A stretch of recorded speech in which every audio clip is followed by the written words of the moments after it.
واقعا متاسفم براتون که همه چیو به شوخی خنده گرفت. اگر شماها بدونین مفهوم این آهنگ چقدر عمیقه، مغز استخونو میسوزونه. من یه بار یک شب آلبوم کاملش رو گوش کردم، زد به مغز حرومم. تا 2 ماه فقط فیزیوتراپی میرفتم. از کنار مسائل فقط همینجوری میذارید. انگار نه انگار براتون که به افتخار باباهای نازنینی که وقتی از خونه میرن بیرون هر جورابی دم دستشون میرسه پاشون میکنه. دیدی؟ اصلا نمیگه مالکی، همجین پاش میکنه. جوراب بچهش باشه، دخترش، خودش، فقط جوراب باشه میپوشه. رفیقم میگه بابام جلو چشه خودم داشت جوراب پارازینه مادرم میگه. بعد مادرم گفت چرا جورابای منم میپوشه؟ گفت جورابای خودمه.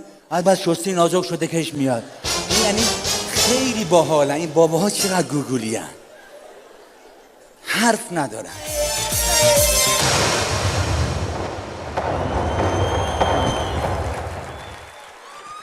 نرمش صبحگاهیه، به خاطر اینکه زهر آهنگو بگیریم ما به این واسطه. بله عزیزان، باباها خیلی باحالن. دیدی وقتی باباها تلفنی صحبت میکنن، هر چی که رفیقشون در شهر دورتر باشه بلندتر صحبت میکنن. الو. رفیقم میگه بابام با کالیفرنیا با یکی از رفقاش صحبت میکرد هفته قبل، پشت بوم یک داد و بیداد. رفیقم از کالیفرنیا گفت اکبر آقا پول تلفن خرج نکن، قطع کن، صدا در پنجره داره میاد.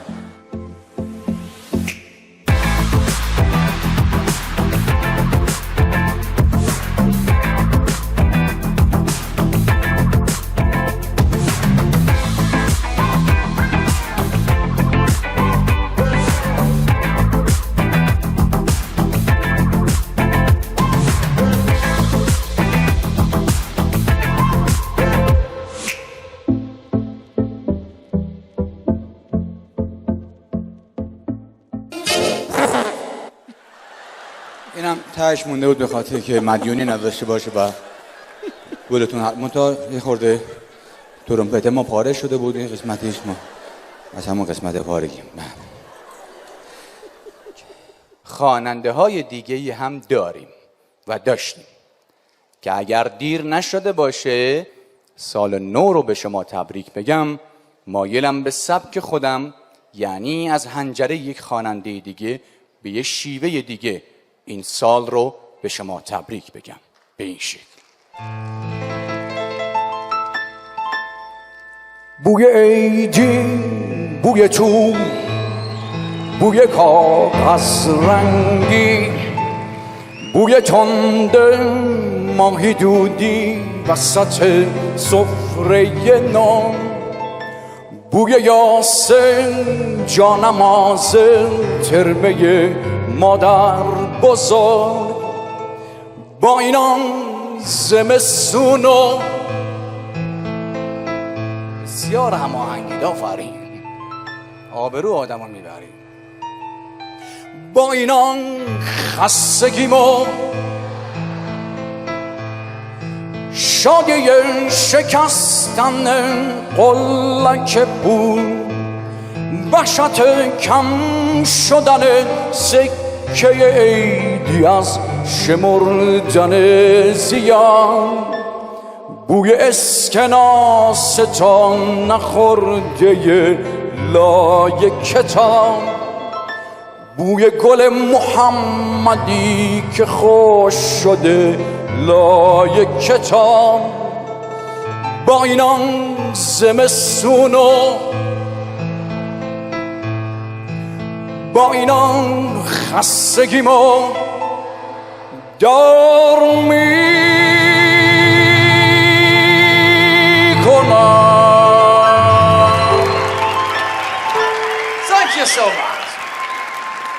بسیار متشکرم. به نام خداوند جان و خرد که از این برتر اندیشه بر نگذرد. دوستان عزیز، خانم ها، آقایان، Ladies and Gentlemen، سلام.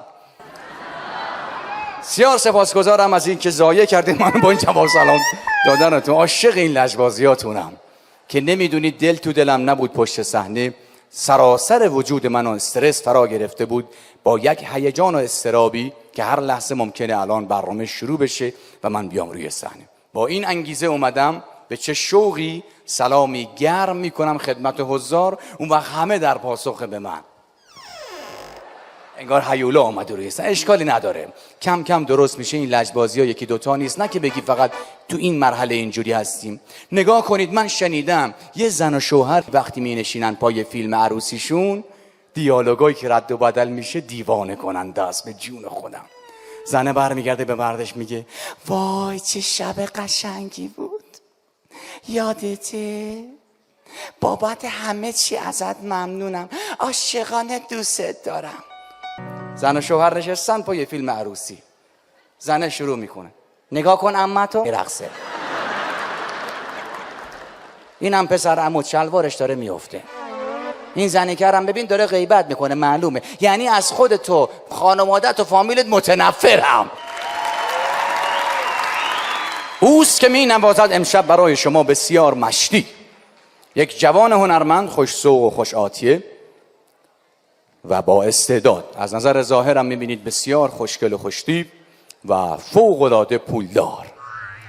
بله ببین اسم پول میاد حال و هوات عوض میشه لامصب. انقدر که این پول تأثیر داره تو زندگی ما. سوال من از شما اینه، علم بهتر است یا ثروت؟ ای ناقلاها، پس چرا تو انشاهاتو مینوشتین علم؟ یعنی یه نمره انقدر ارزش رو داشت خلاف میل باطنیت قلم رو کاغذ ببری علم بهتر است؟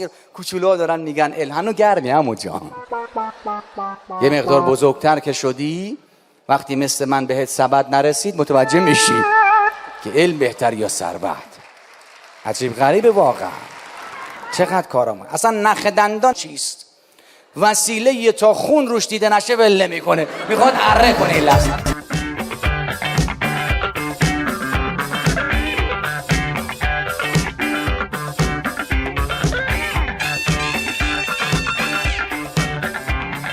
اما این جوان که ابتدای برنامه ازش سخن راندم، گفتم که خوشتیپه، هنرمنده و بسیار پولداره، در ضمن دنبال یه دختر خوبم میگرده. دنبال یه دختر خوب میگرده برای من. بله خودش خیلی جوونه، بهش رحم کنیم. البته که میگن تعریف مرد مجرد یه چیز دیگه است. مرد مجرد کیست؟ مرد مجرد کسیه که هنوز فرصت بدبخت کردن یک زن رو پیدا نکرده. خانوما چقدر خوشحال شدن.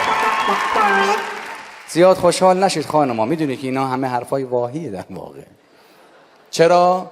چون که دخترهای امروزی یادشون نمیاد یه زمانی بود که دخترها به خواستگاراشون جواب رد میدادن.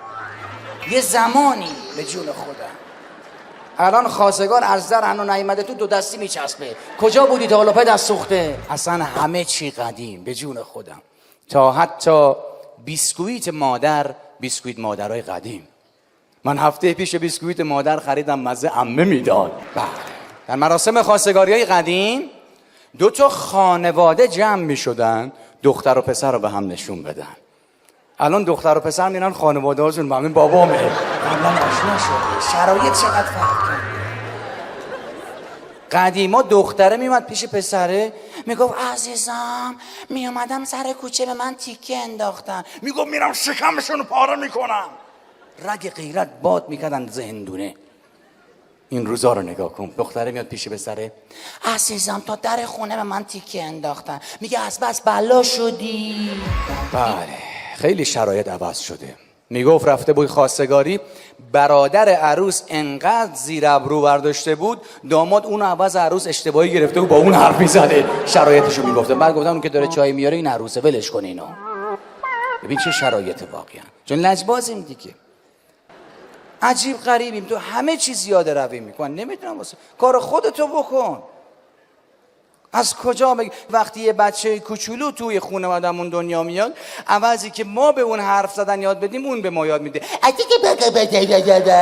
میتونه توی استخر به چشمای ناجی غریق زل بزنه و کله رفیقشو بکنه زیر آب. اون بدبخت هم نمیدونه چیکار کنه، سود بزنه بیاد اونو بزنه. اونو نجات بده. چه خاک بر سری میشه من نمیدونم واقعا. همه چیمون عجیبه. وقتی کسی میمیره فرداش همه فامیل میگن ما خوابش رو دیدیم توی باغ سرسبز بود.